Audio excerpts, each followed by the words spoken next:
انا عندي كمان استفسار دلوقتي. انت كمجلس اداره السنه اللي فاتت رحت عملت موسم نايل ب 60 نيله، ختمته في كاس العالم للانديه بفريق الاحلام اللي انت جبته. وانت جايب فريق الاحلام ده عشان يلعب في الكونفدراليه.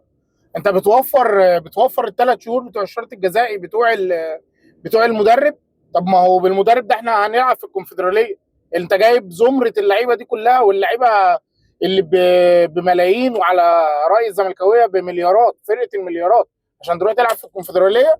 ما تضحي يا باشا بالفلوس. انت غلطت مع المدرب، اديله الشرط الجزائي. انت كده مش هتلعب، مش هتعرف تجيب فلوس عشان تدي اللعيبه دي فلوسها. هتلبس في فلوس، ومرتبات بتاعت اللعيبه دي هتجيبها منين؟ هتجيب مداخيلك منين لما تلعب في الكونفدراليه وما تاخدش دوري، ولا تلعب في كاس العالم للانديه ولا كونتيننتال؟ انت لما تبقى ثالث دوري مفيش غير قدامك غير الكونفدراليه. الكونفدراليه دي بكام؟ ب 2.5 مليون دولار. هتجيب فلوس تاني منين تدي اللعيبه فلوسها دي؟ هتقعد تصرف وخلاص. دي حاجه. الحاجه الثانيه، انت بتضحي بكل الفلوس علشان الثلاث شهور بتوع المدرب. يا باشا ادهم له ومشيه علشان الحق اخد حاجه، الحق ابقى الثاني. انا كده مش هبقى الثاني، انا كده ضاع الدوري وضاع مني المركز الثاني، هلعب كونفدراليه. يبقى انت عامل كل الفريق ده، والسنه الجايه اصلا اللعيبه هتطلع من كاس العالم يا عيني متبهدله، مش هيبقى في عندك لعيبه تعرف تجيبها عشان مش هيبقى عندك فلوس تجيب لعيبه تاني. هو مجلس الاداره بيفكر ازاي؟ كل ده عشان خايف الناس تقول ان انت بتدفع مرتب كولر ومرتب ريبيرو ومرتب اسمه ايه ده، ياسترو بالتالت ده، ولا مش عارف ايه. انا ما اعرفش. ما الناس يا باشا، هو دي اوقات الناس اللي تقدر تشيلنا. الناس بتوع مين بقى؟ ان هم ابناء النادي. يا عم خلي وليد صلاح الدين، خلي عادل مصطفى. المصايب السوداء اللي احنا فيها دي مش هنلعب في افريقيا.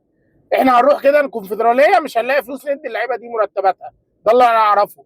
الحاجه الثانيه، كل الميديا عماله تقول وتضغط وتزق الجماهير في حته ان اللعيبه وحشه. لا يا باشا، اللعيبه مش وحشه، المدرب هو اللي وحش. مفيش مدرب جه عرف يلعب اللعيبه دي. انت لو مدرب حازم، اداره الاهلي اداره حازمه. يعني ايه اداره حازمه؟ يعني انا مش هجدد مع امام عاشور، انا جايب زيزو بملايين يا باشا، انا هعرف اجيب منه الملايين دي. ما تشغلش دماغك. انت عايز تلعب خير وبركه، مش عايز تلعب يا باشا خير وبركه برضه، هات عقد وامشي.